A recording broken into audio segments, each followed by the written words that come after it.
777, aka Diz, and this is The Force Always. Okay, so welcome to the show. This is The Force Always, actually on the road. I'm in New York City, sort of suggested from the picture in the background there. I'm in a hotel room, that's why it's a little bit unusual, and you probably saw on my finger here a wedding ring. And let's get to the Star Wars news, or let's just get into general news.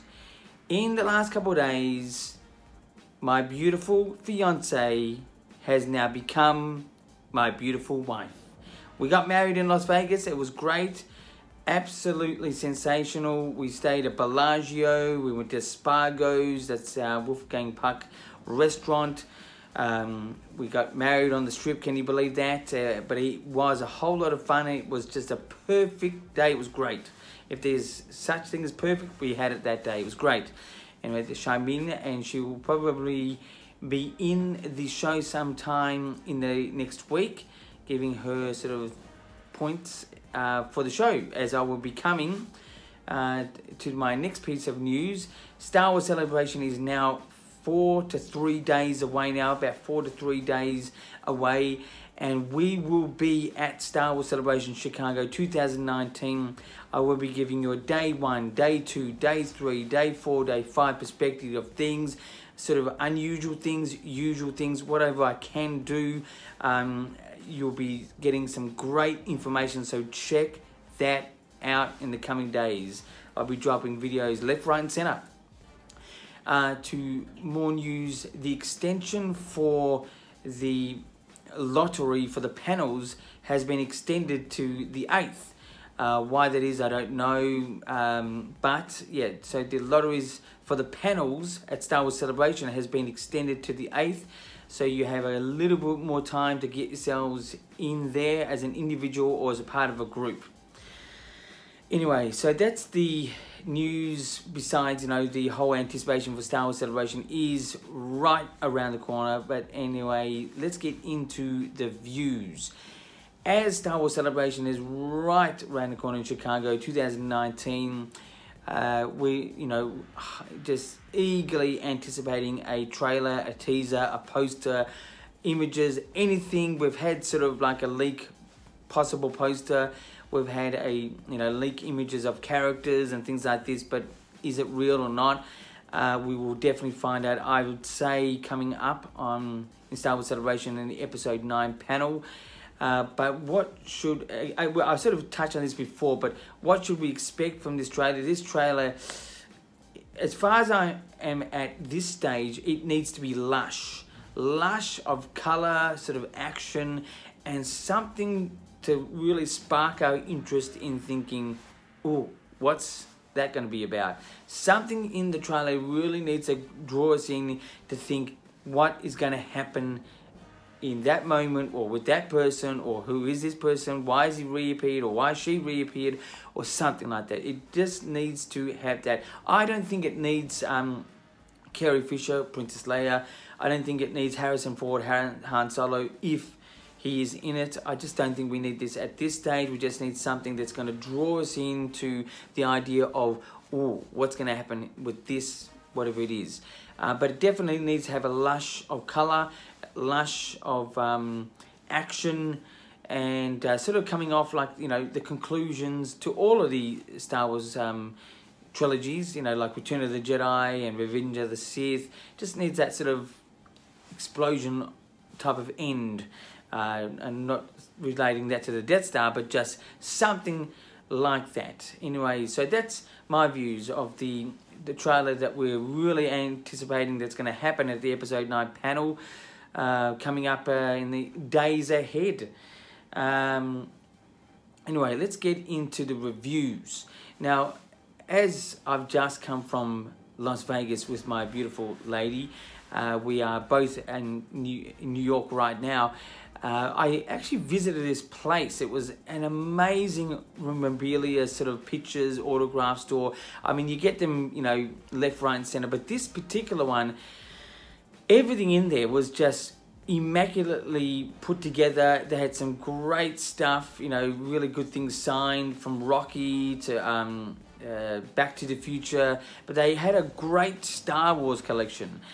This is some of the collection, as you can see, some of the pictures, and it's got like great, really rare things now with Carrie Fisher signature type pictures. That's going to be very rare to find, and they're really well presented. Also, this Boba Fett helmet that's signed. That's worth a fortune. I think that was a couple of grand American. But also, I thought this was amazing. It was signed by David Prowse and James Earl Jones, who played the voice and and played the actual person inside the suit in 1977. This helmet, this Darth Vader helmet, this is an amazing piece. Just check that out. It's a TriStar, which is memorabilia type of pictures and things like that, and anything really in there. Had NFL football, whatever. But they are situated in the Miracle Mile across from the Bellagio. It's a shopping sort of mall. TriStar in the Miracle Mile, absolutely sensational. I mean, I'm going to review this and give it out of 10. I'm going to give this a 10 out of 10 place. This is the perfect place for whatever you want signed in a particular genre, whether it's the football, whether it's movies, or whether it's anything they may have in there. It's just a great shop. TriStar in the Miracle Mile, across from the Bellagio in Las Vegas. Okay, so that's the reviews for this time around. Let's get into interviews. And interviews is heavily based on Star Wars Celebration, so the information I can possibly provide. I've been to Orlando, which was the last Star Wars Celebration, so I have a little bit of experience here. But anyway, the first question, it's 2Q, which is 2 questions. The first question is, can you bring a bag or camera equipment into the event? Now, I asked this specifically to the actual Star Wars Celebration people, and they said you can bring a bag, but you cannot bring a tripod. So be aware, you can't bring a tripod if you're going to do any broadcasts, or if you're going to want to do some crazy photography or whatever. You can't bring a tripod into the actual event, but you can bring a bag. You can actually bring some snacks. They allowed that, so that's all good. So that's the first question. The second question, which sort of extends to something I need to sort of vent about, but is if you haven't got your tickets, what do you do? So the best thing to do right now, if you haven't got your tickets to the event, whether it's a Monday, Sunday, Saturday, Friday, Thursday, or even 5-day pass or Jedi Master, if you haven't got your tickets, just find yourself as soon as you can, preferably on the Wednesday, a customer service desk that would be at the Wyndhurst Arena, near around there. They should have something set up. I'm just guessing. If not, email Reed Pop or Star Wars Celebration Inquiry. Check that out if you've got. If you haven't got your tickets, because my tickets came pretty late. They just made it before I left to come overseas, and that's in America. And so if you haven't got them yet, just make sure you get to the venue maybe a day before. Look for a customer service desk. If not, contact Star Wars Celebration Inquiry or even Repop. They may be able to help you, but I'm sure they're going to have a lot of people emailing them at the moment, so just expect a bit of delay. But speaking of having the tickets arrive really late, which is very unusual, the other thing that has entered my email in the last couple of days, can you believe, Star Wars Celebration has sent me an email, your goods have been shipped.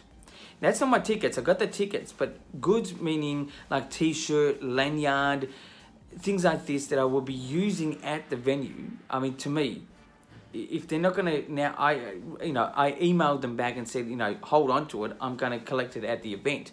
I mean, they should be aware. This, if this is the start of this type of disorganization again, after the big lines fiasco from last time, queue jumping and just long lines, long waits and things like that, it's just not going to help the Star Wars community and authorities there.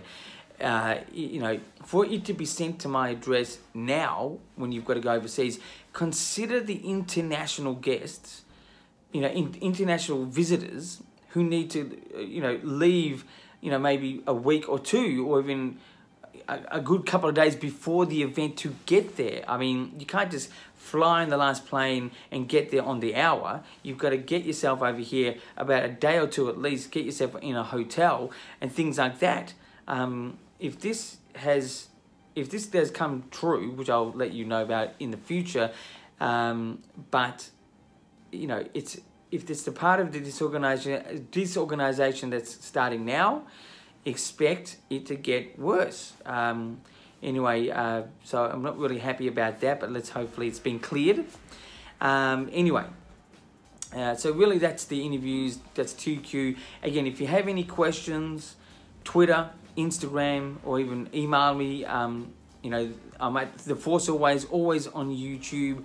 You can, you know, support the channel by going to Patreon/The Force Always. You can financially help that out, but I will still be here on a weekly basis.